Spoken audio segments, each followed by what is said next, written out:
ओम शांति। आज 28 मई 2024 की ईश्वरीय महावाक्य हैं। आज की मुरली का सार है, मीठे बच्चे, बाप है सर्व संबंधों के प्यार की सैकरीन। एक मीठे मासूक को याद करो तो बुद्धि सब तरफ से हट जाएगी। प्रश्न, कर्मातीत बनने का सहज पुरुषार्थ व युक्ति कौन सी है? उत्तर, भाई भाई की दृष्टि को पक्का करने का पुरुषार्थ करो। बुद्धि से एक बाप के सिवाय और सब कुछ भूल जाए, कोई भी देहधारी संबंध याद ना आए, तब कर्मातीत बनेंगे। अपने को आत्मा भाई भाई समझना, यही पुरुषार्थ की मंजिल है। भाई भाई समझने से देह की दृष्टि विकारी ख्यालात खत्म हो जाएंगे। धारणा के लिए मुख्य सार। पहला, सतयुग में फर्स्ट क्लास सुंदर शरीर प्राप्त करने के लिए अभी आत्मा को पावन बनाना है, कट उतार देनी है, आर्टिफिशियल फैशन नहीं करना है। दूसरा, एवर पवित्र बनने के लिए प्रैक्टिस करनी है कि एक बाप के सिवाय कुछ भी याद ना आए, यह देह भी भूली हुई हो, भाई भाई की दृष्टि नेचुरल पक्की हो। आज का वरदान, शुभ भावना शुभ कामना के सहयोग से आत्माओं को परिवर्तन करने वाले सफलता संपन्न भव। शुभ भावना शुभ कामना के सहयोग से आत्माओं को परिवर्तन करने वाले सफलता संपन्न भव। स्पष्टीकरण, जब किसी भी कार्य में सर्व ब्राह्मण बच्चे संगठित रूप में अपने मन की शुभ भावनाओं और शुभ कामनाओं का सहयोग देते हैं, तो इस सहयोग से वायुमंडल का किला बन जाता है, जो आत्माओं को परिवर्तन कर लेता है। जैसे 5 अंगुलियों के सहयोग से कितना भी बड़ा कार्य सहज हो जाता है, ऐसे हर एक ब्राह्मण बच्चे का सहयोग सेवाओं में सफलता संपन्न बना देता है। सहयोग की रिजल्ट सफलता है। आज का स्लोगन, कदम कदम में पद्मों की कमाई जमा करने वाला ही सबसे बड़ा धनवान है। कदम कदम में पद्मों की कमाई जमा करने वाला ही सबसे बड़ा धनवान है। आज की मुरली से निकाली गई मुख्य पॉइंट्स। यहाँ तुम बच्चों को आत्मा और परमात्मा का ज्ञान दिया जाता है। आत्मा तो अविनाशी है, बाकी शरीर यहाँ भ्रष्टाचार से पैदा होता है। वहाँ तो भ्रष्टाचार का नाम ही नहीं होता। गाया जाता है संपूर्ण निर्विकारी दुनिया, शिष्टाचारी और भ्रष्टाचारी अक्षर है ना। अगला, यह सब बातें बाप ही समझाते हैं। बच्चों को सिर्फ यह पक्का निश्चय हो जाए कि हम आत्माओं का बाप हमको पढ़ाते हैं। बाप आते ही हैं पुरुषोत्तम संगम युग पर, तो इससे सिद्ध होता है कनिष्ठ से पुरुषोत्तम बनाते हैं। यह दुनिया ही कनिष्ठ तमो प्रधान है, इसको रौरव नर्क कहा जाता है। अगला, अब हमको वापस जाना है, इसलिए अपने को आत्मा समझो। बाप आए हैं लेने लिए, हम भाई भाई हैं, यह पक्का निश्चय कर लो। यह देह तो रहेगी नहीं, फिर विकार की दृष्टि खलास हो जाएगी। यह है बड़ी मंजिल, इस मंजिल पर बहुत थोड़े पहुंच सकते हैं, मेहनत है।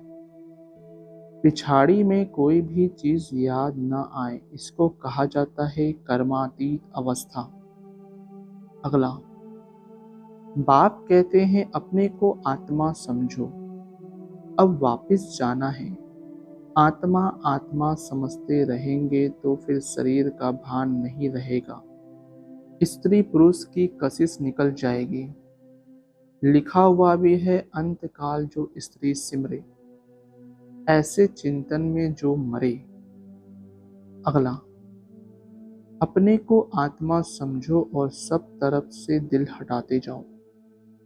सभी संबंधों का प्यार एक में जैसे सैकरीन हो जाता है। सबका मीठा और फिर सबका मासूक भी है। मासूक एक ही है, परंतु भक्ति मार्ग में नाम कितने रख दिए हैं। अगला, बाप समझाते हैं, बच्चे तुम शांति धाम से आए थे। शांति के सागर से तुम शांति का पवित्रता का वर्षा लेते हो। अभी तुम वर्षा ले रहे हो ना, ज्ञान भी ले रहे हो। स्टेटस सामने खड़ा है। यह ज्ञान सिवाय बाप के और कोई दे न सके। यह है रूहानी ज्ञान। रूहानी बाप एक ही बार आते हैं रूहानी ज्ञान देने लिए। उनको कहते भी हैं पतित पावन। अगला, बाप जो सिखलाते हैं वह और कोई सिखला न सके। इसमें तो प्रैक्टिकल में मेहनत करनी होती है। बाप तो कितना सहज करके समझाते हैं। गाते भी हैं पतित पावन है, सर्वशक्तिमान है। उसे ही श्री श्री कहा जाता है और श्री कहा जाता है देवताओं को। उनको सौंपता है। उन्हों की आत्मा और शरीर दोनों पवित्र है। आत्मा को तो कोई निर्लेप कह न सके। अगला, आत्मा ही 84 जन्म लेती है, परंतु मनुष्य न जानने के कारण अनराइटियस बन पड़े हैं। एक बाप ही है आकर राइटियस बनाते हैं। रावण अनराइटियस बनाते हैं। चित्र तो तुम्हारे पास है, बाकी ऐसा 10 शीश वाला रावण कोई होता नहीं। सतयुग में तो रावण है नहीं, यह तो क्लियर है।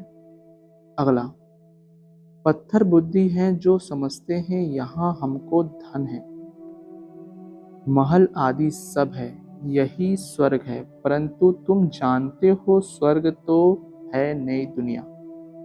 स्वर्ग में तो सब सदगति में होते हैं। स्वर्ग नरक इकट्ठा थोड़ी होगा। स्वर्ग किसको कहा जाता है, उसकी आयु कितनी है, यह सब बाप ने तुम्हें समझाया है।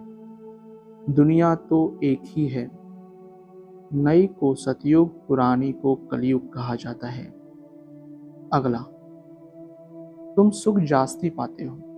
3/4 है सुख, बाकी 1/4 है दुख। इसमें भी जब तमो प्रधान हो जाते हैं तब दुख जास्ती होता है। आधा आधा हो तो मजा ही कैसे हो। मजा तब है जबकि स्वर्ग में दुख का नाम निशान नहीं रहता। तब तो स्वर्ग को सब याद करते हैं।